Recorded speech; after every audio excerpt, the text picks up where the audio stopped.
میں نے کہا نہیں دینا چاہتا، کوئی بات نہیں۔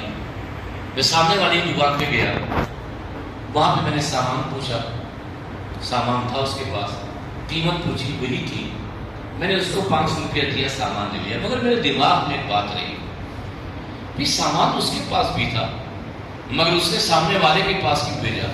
پلٹ کر آیا، اس نے پوچھا بھائی یہ بات سمجھ میں نہیں آتی کہ تو سامان رکھتے ہوئے تو نے مجھے نہیں دیا اور سامنے والے کے پاس بھیجا؟ تو اس مسلمان نے جواب دیا کہ بابو ایسا ہے کہ میرے حصے کی جو روزی آنی تھی، بہت کسٹمر آئے، میری پہنی بھی ہو گئی، میرے پاس آ گیا، مگر صبح سے میرا بھائی بیچارہ بیٹھا ہوا ہے، اس کے وہاں کوئی کسٹمر نہیں آیا، تو میرے دل کو اور میرے ایمان کو یہ گوارا نہیں کہ میرے پاس کسٹمر آ جائے اور میرے بھائی کے پاس کسٹمر نہ آئے۔ تو حضرت فخر جہاں دہلوی کے دل میں خیال آیا کہ یہ بوڑھا ہے، جذبان ہے، اس کے پاس کوئی بھکت نہیں ہے، کوئی کسٹمر نہیں ہے، کوئی ماننے والا نہیں ہے کہ جو اس سے نہا دے اور اس کو کچھ دے دے۔ تو اپنے مریدوں سے کہا، مریدوں کیا تم مجھے پرمیشن دیتے ہو کہ میں جا کے نہا لوں؟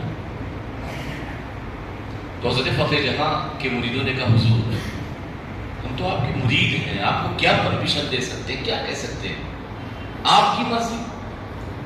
حضرت فخر جہاں دہلوی نے لباس بدلا، پنڈت جی کے پاس گئے، بوڑھے کہا پنڈت جی ہم بھی اسنان کرنا چاہتے ہیں، بات کرنا چاہتے ہیں۔ پنڈت جی نے ان کو نہلایا، اپنے مذہب کے مطابق جو ان کو کرنا تھا کیا، آپ نے 5 روپیہ اسے دیا۔ پنڈت جی کے چہرے پہ مسکان آ گئی، مسکرا دی۔ یہ سلسلہ یہیں پہ نہیں رکا، پھر دوسرے دن ہوا، یا دوسرے ہفتے ہوا، تیسرے ہفتہ ہوا، پھر جب چوتھا ہفتہ آیا تو پنڈت جی نے کہا کہ وقت آج اسنان بعد میں ہوگا، پہلے آپ ہمارے گھر پہ چلیے۔ تو حضرت فخر جہاں دہلوی نے کہا کہ کیا بات ہے؟ کہا نہیں پہلے آپ میرے گھر پہ چلیے، اس کے بعد اسنان ہوگا۔ حضرت فخر جہاں دہلوی کو اپنے گھر لے گیا اور ایک تخت پر بٹھایا اور اپنی پوری فیملی کو لے کے آیا۔ تو آپ نے کہا کہ پنڈت جی آپ کیا کر رہے ہیں؟ یہ بات ہے کہ آپ نیچے بیٹھے ہیں اور میں اوپر بیٹھا ہوں، میں بھکت ہوں، میں نیچے بیٹھوں گا، آپ بیٹھیے، تھوڑی دیر صبر کیجیے۔ اس پنڈت نے جو بات کہی اسے بار بار سوچنے کی اور سمجھنے کی ضرورت ہے۔ پنڈت جی نے کہا کہ ججمان بھکت پہلی بار آئے تو میں تمہیں پہچان نہیں پایا، میں نے سمجھا کہ میری برادری کا کوئی ہے۔ دوسری بار آئے تھوڑا سا احساس ہوا، مگر پھر بھی ذہن نے کام نہیں کیا۔ مگر جب تیسری بار آئے تو میرے ذہن نے پورا مجھے یہ کہا کہ یہ ہمارے مذہب کا نہیں ہے، یہ ضرور مسلمان ہے۔ اور جانتے ہیں کہ میں آپ کو اپنے وہاں کیوں لایا ہوں؟ آپ کو پتا ہے؟ کہا کیوں؟ کہا میں اس لیے لایا ہوں، یہ میری پوری فیملی ہے،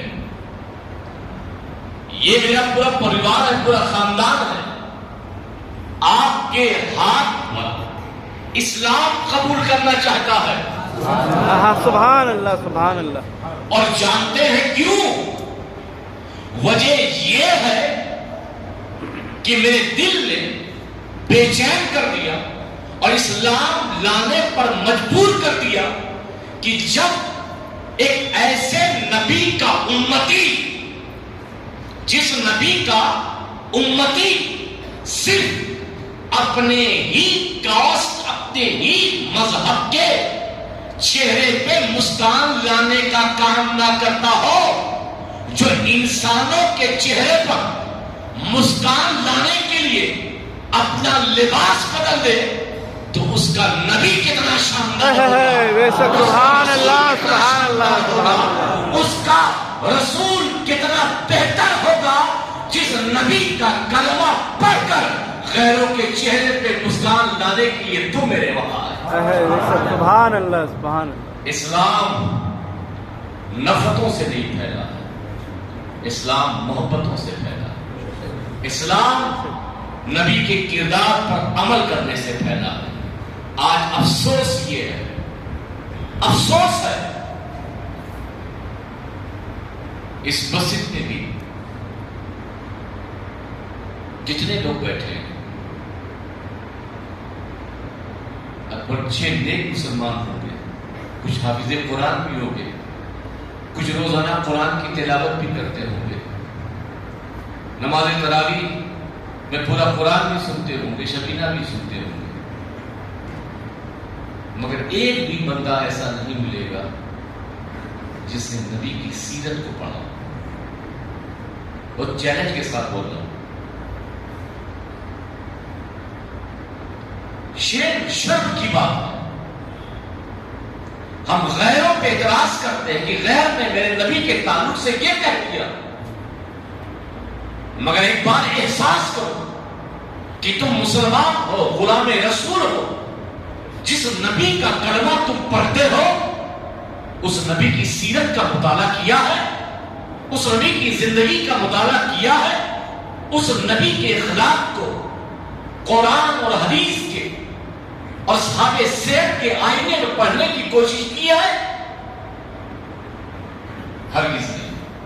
کبھی ہم کو توفیق نہیں بھی کہ حضور کی سیرت کا مطالعہ کریں، حضور کے کردار کا مطالعہ کریں، حضور کی زندگی کا مطالعہ کریں، جبکہ قرآن نے کہا لَقَدْ كَانَ لَكُمْ فِي رَسُولِ اللَّهِ أُسْوَةٌ حَسَنَةٌ. جس کی زندگی ہمارے لیے رول آف ماڈل ہو، اسی کی زندگی ہم نے نہیں بنائی. اس سے افسوس کی بات مسلمانوں کے لیے کیا ہو سکتی ہے؟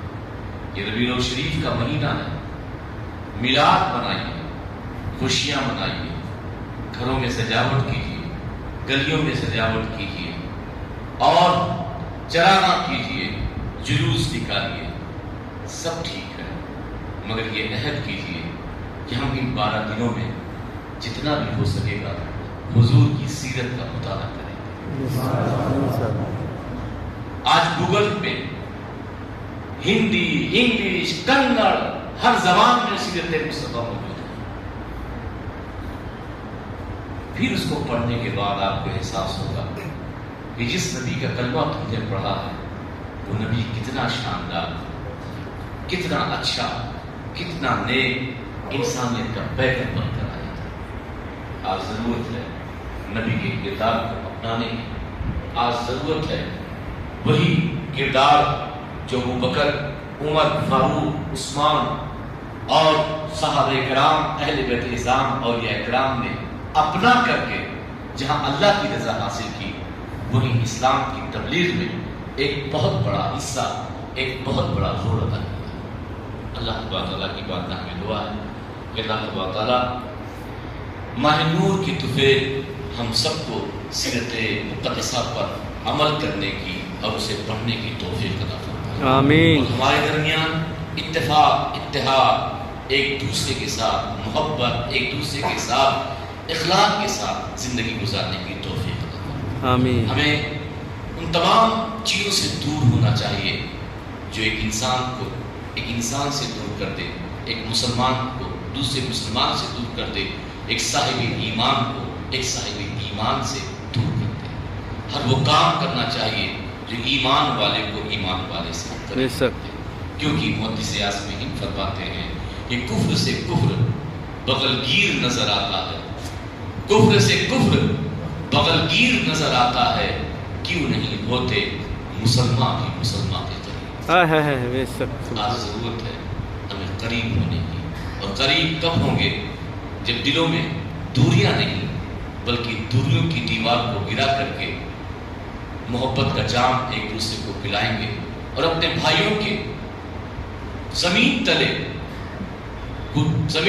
پھاڑا لے کر نہیں کہیں گے تاکہ میرا بھائی گر جائے، بلکہ اپنے بھائیوں کی ترقی پر خوش ہوں گے.